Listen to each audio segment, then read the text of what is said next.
Bonjour les enfants, j'espère que vous allez bien.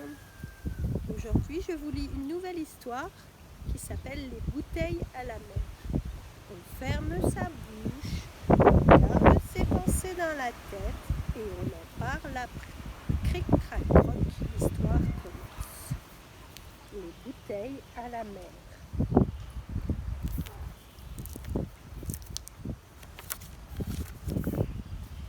Maintenant qu'il savait écrire, Théo décida que cela devait lui servir. Alors il écrivit son message sur un joli papier découpé dans son plus joli cahier. Je m'appelle Théo et j'ai 7 ans, j'habite de l'autre côté de l'océan. Parfois je me sens tout seul, parfois ce n'est pas si vrai. Que quelqu'un me réponde, c'est vraiment ce que je voudrais.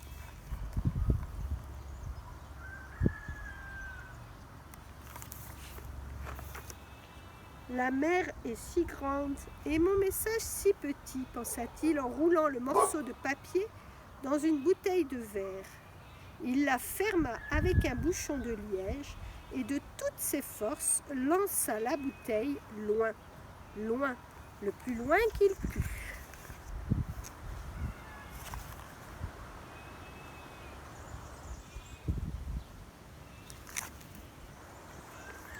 La bouteille sembla hésiter entre la noyade et le grand voyage.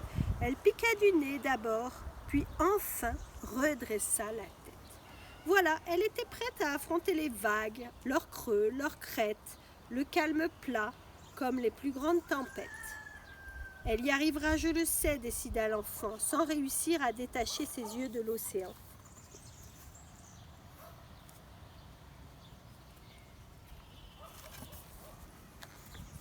La bouteille devait être loin et le soleil se couchait pour son grand bain quand Théo décida de rentrer chez lui. Mon message arrivera, se répétait-il encore, allongé dans son lit.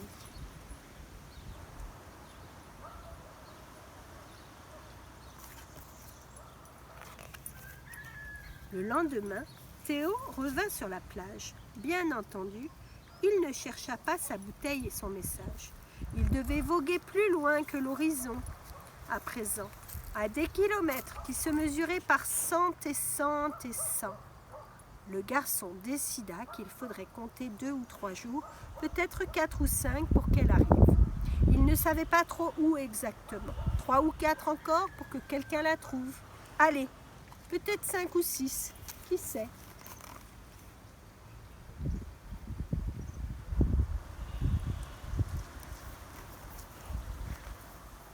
Mais Théo, qui calculait si bien, n'osait pas se l'avouer. Pourtant, ce jour-là, c'est déjà une réponse qui l'attendait. Oui, mais si un requin l'avale, ou une baleine, si elle se brise en 1000 morceaux sur les rochers, si le bouchon, si une tornade, un ouragan, elle est si petite et l'océan si grand.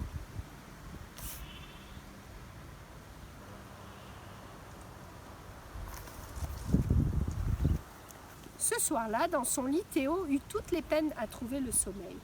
Alors, comme il savait le faire si bien, avant de partir à l'école, dès le lendemain matin, il rédigea un autre message, très appliqué, sur une autre page de son joli cahier.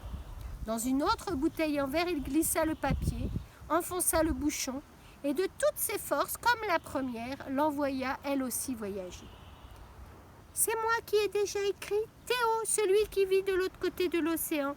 Si tu as trouvé mon message, il faut que tu répondes parce que moi ici, tu sais, j'attends.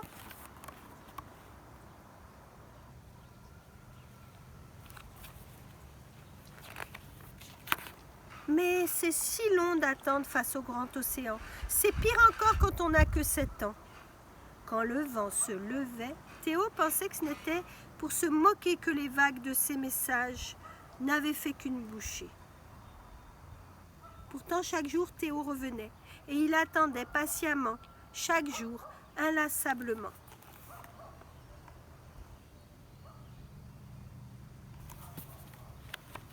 Chaque jour muni de ses jumelles, Théo scrutait au loin, guettant une bouteille qu'un inconnu aurait lancée pour lui, juste pour lui chaque jour.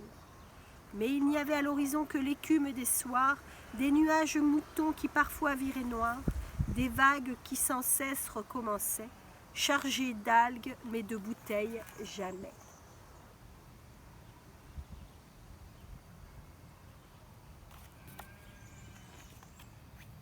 À quoi bon revenir? Mes 2 messages se sont sans doute perdus, pensa Théo un soir de novembre. À quoi bon? Ils avaient dû servir de déjeuner à des poissons ventrus.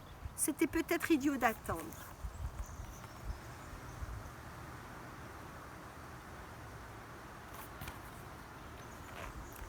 Et puis un jour d'hiver, Théo, qui était tout de même revenu sur la plage, découvrit, enfoncée dans le sable, une petite bouteille en verre. Oh, qu'on le croie ou non, à l'intérieur dormait un morceau de papier. On aurait dit un chiffon sur lequel étaient écrits ces mots. « Je m'appelle Zora. Je vis loin de toi, de l'autre côté de l'océan. J'ai reçu ton message à la fin du printemps. S'il te plaît, j'aimerais que tu m'écrives encore parfois. Moi aussi, je me sens seule. Bien sûr, ce n'est pas toujours vrai, mais réponds-moi, j'attendrai. Je te promets que j'attendrai. »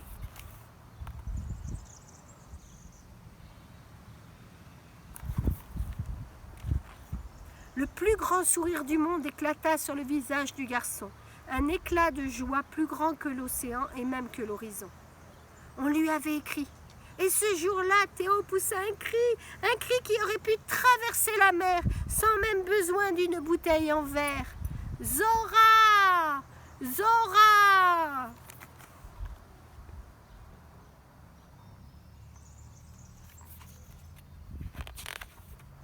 C'est alors qu'à quelques mètres de lui, il ne l'avait pas vue, une fille, 7 ans, pas beaucoup plus, tourna la tête et répondit « Oui, c'est moi, Zora, tu m'appelles ?» Théo la regarda sans comprendre ce mystère. Il ne pouvait détacher ses yeux de la fille qui s'approchait. Dans sa main, elle tenait un morceau de papier, un bouchon et une bouteille en verre.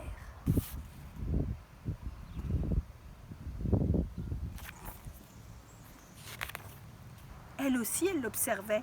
Dans sa main, il tenait le message que 5 jours auparavant, elle avait envoyé.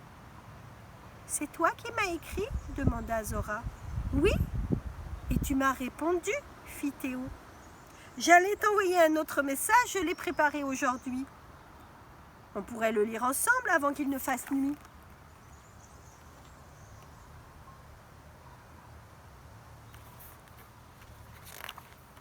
Et côte à côte sur le sable, ils s'assirent face aux vagues, face au soleil qui n'allait pas tarder à plonger, admirant l'océan déjà tellement moins grand puisqu'ils étaient moins seuls, et ça c'était bien vrai.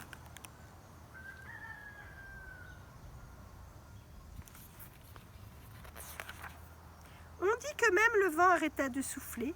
Curieux, ils voulaient écouter ce que tous deux avaient à se raconter, tous leurs secrets. C'est fini. Passe une belle journée.